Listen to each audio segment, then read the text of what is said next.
Open the door like that. You went through an accident scene No, and you just struck another car. Shut your mouth. No, you Shut your shut mouth. your mouth. Don't bite me. I'm off my Get the in the car. I'm in my head.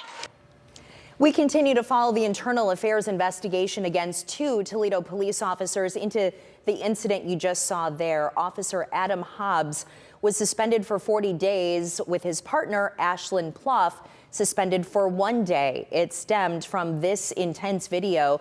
Both officers can be seen getting into a hands-on struggle with 2 women in the car. During yesterday's Toledo City Council meeting, Tiffany Whitman, Venice Williams, and Sir Sandra McPherson did not hold back their feelings about police discipline.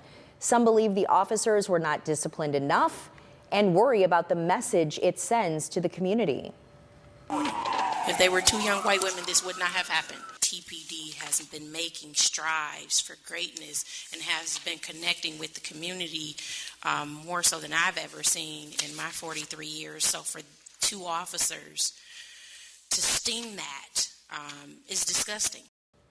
We also talked with Toledo Mayor Wade Kapsakavich. He said it's important to note TPD self-reported the incident after an internal audit and calls the suspensions justified, saying the incident happened because officers went in with a confrontational attitude. The incident also caught the attention of the head of the Toledo Buffalo Soldiers, who is also a former police officer. Michael Sandlin joins us in studio tonight with more.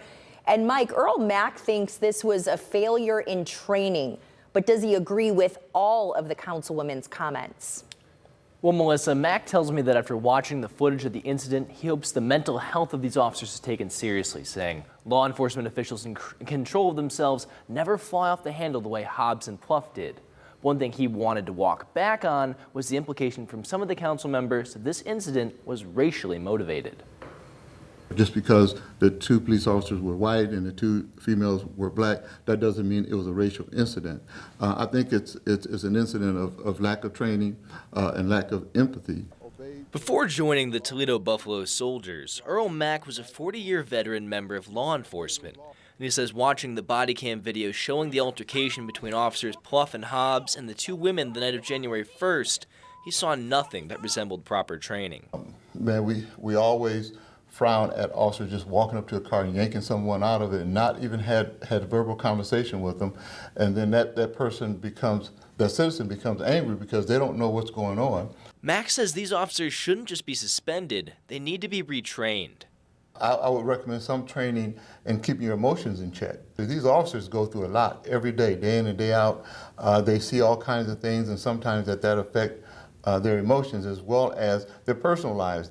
So those trainings should include those kind of things, and especially psychological assessment. But Mack says an even bigger concern is who allowed them to get to this point. At least for the female officer, I think this is the 2nd or 3rd time that she's been involved in an altercation like this. Something is wrong.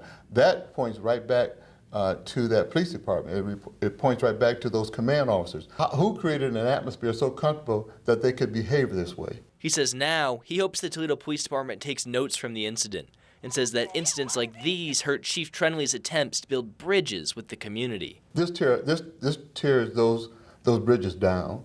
Police officers are from the community.